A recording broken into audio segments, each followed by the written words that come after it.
It's a pernicious disease that can become perverse because you never expect it to come. Diabetes is the disease causing more cost for the society than any other disease in the world, and the complications of diabetes are very bad. Stroke, blindness, myocardial infarction, impotence, kidney failure, heart failure, foot wounds and amputations. The number of cases has been multiplied by 30 in the last 5 years. Diabetes is the only non-contagious disease for which we use the term epidemic. Diabetes is one of the main public enemies in Europe. According to some studies, this elusive disease affects up to 62 million people, almost 18% of the European population. Researchers are inventing groundbreaking tools to introduce new treatments, more accurate early detection, and better education in the prevention of the disease.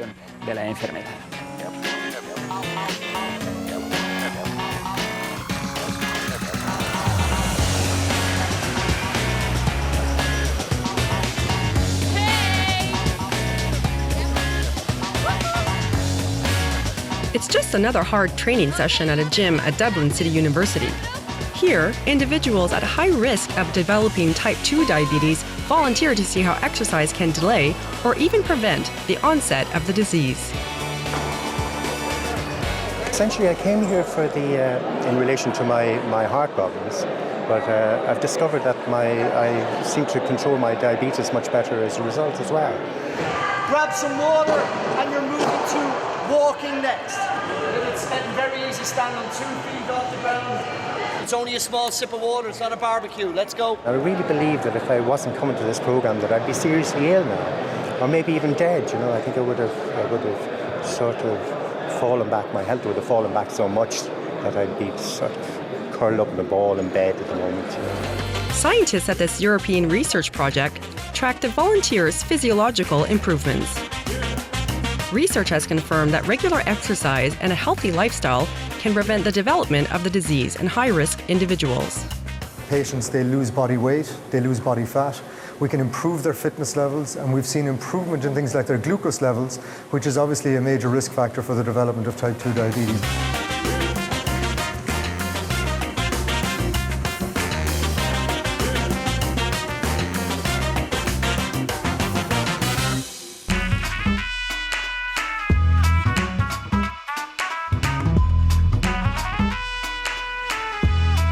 That conclusion was not a surprise to Christian and Lone. Both Danes have type 2 diabetes. They often share their experiences with newly diagnosed patients at a local clinic. The disease caught them both off guard. I was 18 when I was diagnosed with diabetes 2, and I remember they called it as old man disease. So I was not thinking myself as an old man, just a normal guy with something a little bit extra on him. I had a shock when I was diagnosed. I didn't know what to do, but the doctor told me to eat less and I had some exercise, swimming, but I didn't do anything at all sometimes because it was very hard for me. It remains a challenge to effectively identify those at high risk of developing diabetes so they can be better informed in disease prevention.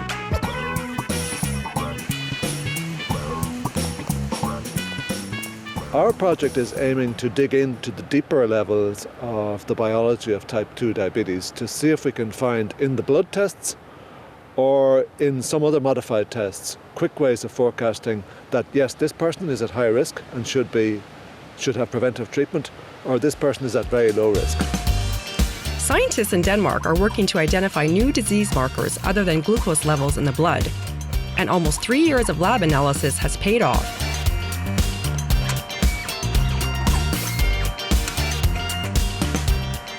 We have been focusing, for example, on the lipids or fats and have identified several individual molecules that can predict onset.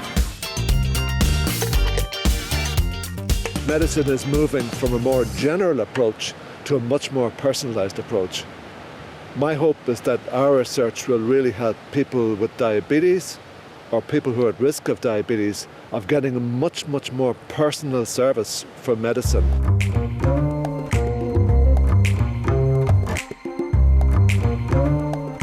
How can we detect diabetes? Here in Finland, scientists are developing systems to guarantee early discovery of the disease via the eyes and the feet. This optical research lab has a new outlook on how to detect diabetes. Engineers here believe diabetes can be diagnosed by closely monitoring the eyes and the skin. Around 30% of diabetes patients develop cutaneous problems, particularly in the feet. Researchers invented a camera specially adapted to detect diabetes-related foot wounds. It has a 5 megapixel CMOS sensor. It has our own imaging algorithms. For this special project, we have modified the optical and illumination part of the camera. The optical equipment was combined with ultrasound and thermal technologies to provide scientists with complete sets of images that can signal an early stage in disease development and prevent eventual disabilities in the patients. The different colors enhance different features in a patient's skin. By making the documentation not only with the standard color image, but separately with all 3 different color channels, red, blue and green, we will be able to highlight those changes more accurately and with different detail.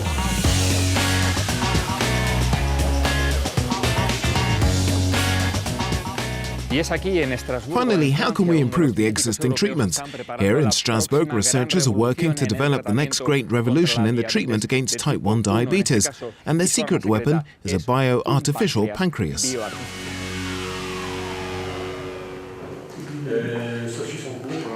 Alain lives with type 1 diabetes. His pancreas doesn't produce enough insulin, the hormone that regulates sugar levels.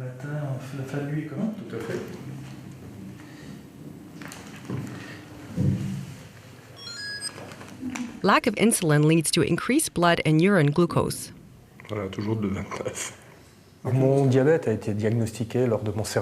My diabetes was diagnosed during military service. I was 24. That was 36 years ago. A simple urine test detected I had too much sugar in the blood. From that moment, the world collapsed a little. As with other type 1 diabetes patients, Alain depends on daily insulin injections to control the glucose level in his blood. An effective treatment, but it does have important limitations. We must try to provide this insulin to the patient more or less the same way the pancreas would have done it if it had continued to work.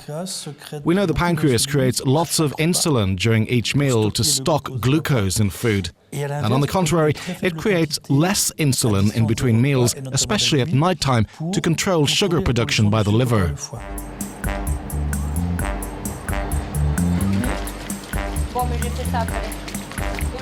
The development of a bioartificial pancreas is the aim of project scientists at this French research center. Their idea is to introduce in the patient's body a biocompatible membrane complete with cells able to secrete insulin. Sugar will be able to pass through this semi-permeable membrane. It will then signal its presence to the cells stocked inside the membrane. These cells will be able to create the necessary amount of insulin to return sugar levels in the blood to normal. Cellular therapy has the advantage of being autonomous, researchers say. The system activates itself when glucose levels rise. The main challenge for scientists is to increase the survival of these therapeutic cells in a closed environment.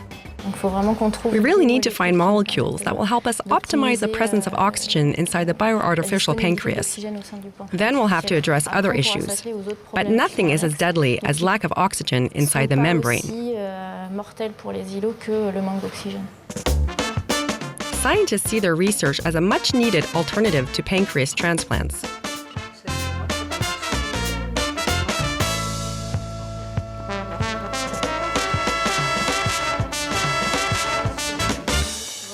Even if we had at our disposal all the pancreases potentially needed for transplants, we could treat just 0.01% of patients living with type 1 diabetes, just 10% of the population of patients. So our idea is to address this problem through a physiological approach, a cellular approach, that can be helpful for all patients.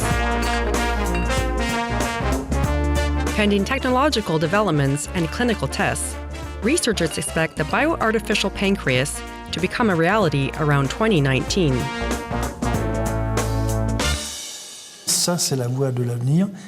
This is clearly the road ahead. The disease will always be here. But with this system, we can ensure a long-term, easy treatment for patients. A treatment that would also be safe and free of side effects. Patients and high-risk individuals say they hope scientific breakthroughs in prevention, detection, and treatments will further improve their quality of life. Exercising just makes you feel better, you know, in every aspect, even down to your looks. You kind of feel different, you lose a bit of weight as well, which is a benefit, and it's great. The things I want to love to do is to climb a mountain. So I think my life is quite normal, and I think actually my life is becoming more helpful after I've been told that I have this diabetes 2, instead of just being this lazy boy who I think I was when I was 18. It took me over 10 years to learn how to deal with diabetes. Nowadays I'm running a lot and exercise a lot. Either in the night or the morning or the afternoon, I run, I do sports, I play tennis. The disease does not put any limits on my life. I have no limits.